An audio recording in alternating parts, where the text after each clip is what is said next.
ایک اسپیسیفک مسئلے کے اندر ایک میکرو پرنسپل لا کے عام کو خاص، خاص کو عام، انڈیفینٹ کو ڈیفینٹ، ڈیفینٹ کو انڈیفینٹ کرنا، یہ علم استعمال ہوئے ہیں اس دور کے مسائل کو سالو کرنے کے لیے. یہ دین اور شریعت پڑھے بغیر تو آ نہیں سکتا.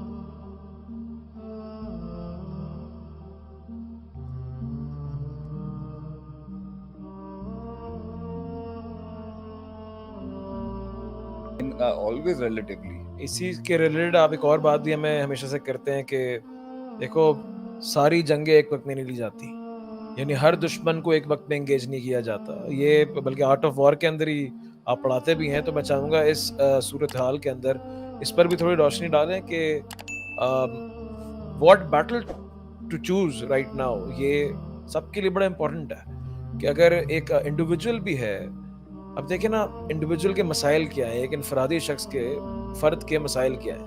ایک اس کا روزگار ہے، ایک وہ دیکھ رہا ہے کہ اس کے بیوی بچوں کا اور آنے والی جنریشن کا اس ملک میں ایک فیوچر ہے یا نہیں ہے. ایک اس کا کریئر ہے، ایک اس کو جو ہے اس کو امن و امان کی ایک صورتحال ہے. وہ کس چیز پہ پرائرٹائز کرے. وہ اگر وہ سسٹم میں اصلاحات کی طرف جائے گا تو کریئر یہاں پہ کمپرومائز ہوگا. کریئر کی طرف جائے گا تو بولے گا یار باڑ میں ڈالو، دنیا جس طرف جا رہی ہے، ملک جس طرف جا رہا ہے، اپنا کاروبار اور اپنا بزنس اور اپنی جاب کو سنوارو، اپنے بیوی بچے دیکھو اور کل کو امیگریشن کرا کے نکل جاؤ یہاں سے. تو کیا آپ کا جو ہے اس پہ کیا میں نصیحت کرنا چاہیں گے لوگوں کو کہ what battle to choose right now? ایک تو یہ بیٹل ٹو چوز تو آئے گا ہی آئے گا، لیکن سب سے بڑا ایلیمنٹ جو میں سمجھتا ہوں یہ ہے کہ ہر سبجیکٹ کے اندر نا 3 قسم کی فکر بن جاتی ہے. ہر سبجیکٹ میں 3 قسم کے، ہر موضوع میں، ہر فیکلٹی میں، ہر کلیے میں 3 قسم کے لوگ آتے ہیں. 3 قسم کی نفسیات اور مزاجات. ایک متشدد ہوتے ہیں جو اتنا تشدد اپناتے ہیں اپنے موقف کے اندر کہ ان کے وہی ایبسولوٹ ہے، وہ ایبسولوٹ متشدد ہوتے ہیں. ایک وہ ہوتے ہیں جو ایبسولوٹ متساہل ہو جاتے ہیں، ہر چیز میں انہوں نے جو ہے نا آسانی اور نرمی کے نام کے اوپر کمپرومائز کرنا. اور ایک متوسط ہوتے ہیں. تو متساہل، متشدد، متوسط طبقہ وہ ہوتا ہے جو وسطی ہوتا ہے، جو بیچ کا ہوتا ہے.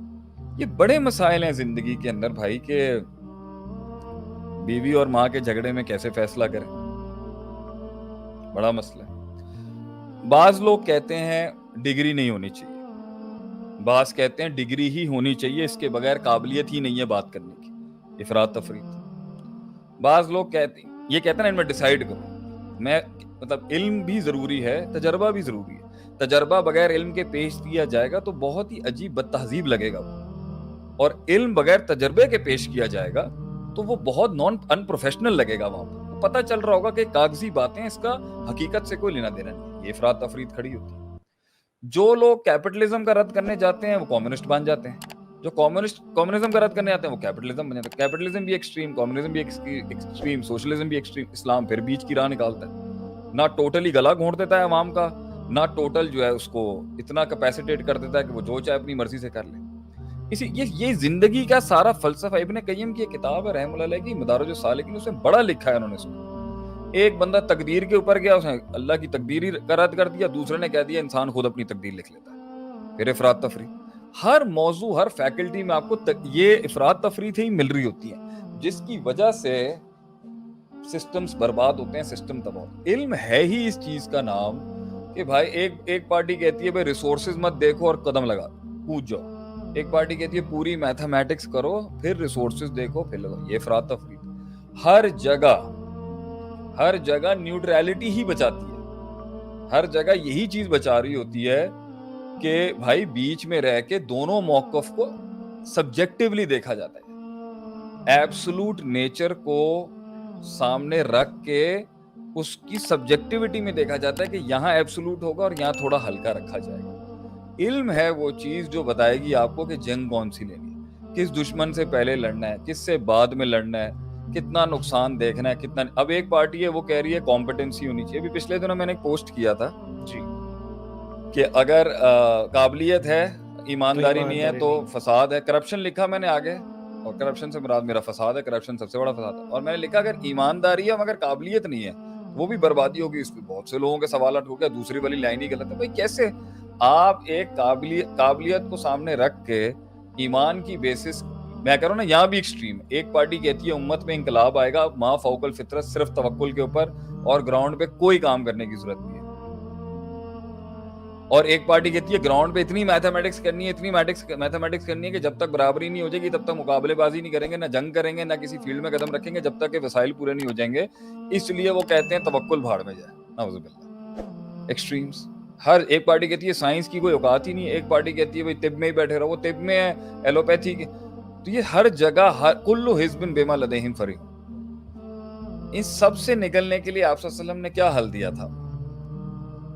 فلولا نفر من کل فرقۃ منہم طائفہ. تم سب کے سب لڑنے جھگڑنے نہیں نکل جانا جہاد کرنے. کیوں نہیں سوسائٹی کا ہر طائفہ, ہر سیگمنٹ میں سے ایک ایسا گروہ تیار ہو لیتفقہوا فی الدین, جو دین کی اس ان ڈیپتھ انالیسس کو سمجھے جس سے وہ فقہ الواقعہ اور ہونے والے وقوعے کی ادراک صحیح کر سکے کہ مسئلہ یہ ہے. اب آپ دیکھیں, if you want to add something. نہیں آپ وہ یاد نہیں ہے حضرت عمر اعلام الموقعین میں امام ابن قیم رحم اللہ علیہ فقہ کے باب میں اس کو لے کے آئے ہیں, فقہ سمجھاتے ہوئے کہ حضرت عمر کے دور کے اندر ایک مسئلہ ہو گیا کہ ساسان جب فتح ہوا تو جو لوگ کسی علاقے کو فتح کرتے تھے تو غنیمت کا مال 1/5 کو چھوڑ کے 4/5 ان کے پاس ہوتا تھا, جو مغنمین تھے میرے خیال سے. خمس کو چھوڑ, خمس جو تھا وہ اللہ رسول کو دے کے 20% لے لیا وہ وہاں, اور 80% جو ہے وہ وہی کنزیوم کرتے تھے جنہوں نے علاقہ کانکر کیا. حضرت عمر رضی اللہ عنہ نے کہا کہ بھائی مجھے یہ پیسے چاہیے, میں چاہتا ہوں یہ بیت المال میں ٹریجری میں جمع ہو. صحیح. تو اس کے اوپر اعتراض آ گیا اور وہ قرآن کی ڈائریکٹ آیت پڑھ دی, نص تھی وہ بلکہ.